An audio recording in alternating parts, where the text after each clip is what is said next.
वाशिम जिल्ह्यात जर बघितलं तर मागील 15 दिवसापासून पावसाने खंड दिला आहे. त्यामुळे जर बघितलं तर अनेक शेतकऱ्याची चिंता वाढली आहे.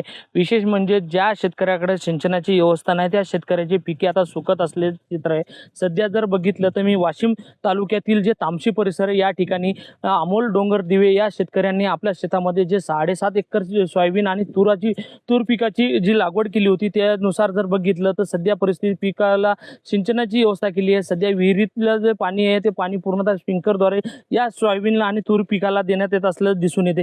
कुठेतरी आपलं पीक वाचवण्यासाठी हे शेतकऱ्यांनी आता धडपड सुरू केली आहे. काही शेतकऱ्याकडे ज्या पाणी नाही त्या शेतकऱ्याची अनेक अडचणीला समोर जावं लागत आहे. त्या कारण की पिके सुकले तर त्यांचं पिकाचं जे ॲव्हरेज आहे ते शेतकऱ्याला कमी येणार आहे. आणि आता काही शेतकऱ्यांनी सिंचनाची ज्याची व्यवस्था आहे त्या शेतकऱ्यांनी पाणी देणं चालू. दादा काय परिस्थिती केव्हापासून पाऊस नाही? 15 दिवस झाले पाणी नाही. 15 दिवस आता आपण 15 दिवस वाट पाहिली द्यायची. रोजच जराला येते असा सडा टाकल्यासारखा निघून चालला. त्याच्याच्यानं आपण ही व्यवस्था केली. आता हे पीक कमरे एवढालं झालं. याले सोयाबीनले शेंगा लागल्या. नाहीच पाणी दिलं तर गळून जायची शक्यता आहे गरमीनं. हे खडकाळ भाग आहेत आणि ते इकडे साईडचे जे लोकांचे शेजार पाजारचे जे वावर आहेत तर ते वावरानं ऊन धरल्यासारखे असे म्हणजे कडक झाले. 12-1च्या तेवढ्यात असे सकाळी दिसतात चांगले, पण 12-1च्या तेवढ्यात लगेच असे डाऊन परिस्थितीत असे माना टाकतात आणि करपल्यावानी दिसायचे. नक्कीच मला सांगा तुमच्याकडे काय पाण्याची व्यवस्था किती आमच्याकडे दिवस पूर्वी? आमच्याकडे आता समजा चाललं तर असं चाललं तर पाणीच राहू शकत नाही. समजा 15 दिवसात पाणी होऊन जाईल समजा सगळं.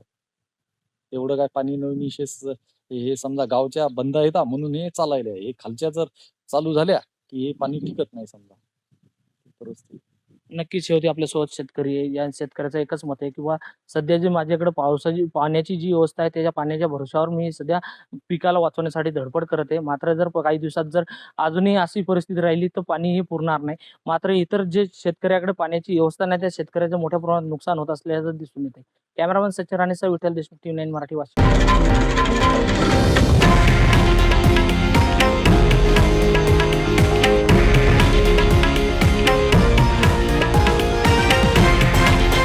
हे आहे देशातील नंबर 1 न्यूज नेटवर्क आणि आपण पाहत आहात TV9 मराठी, एकमेव.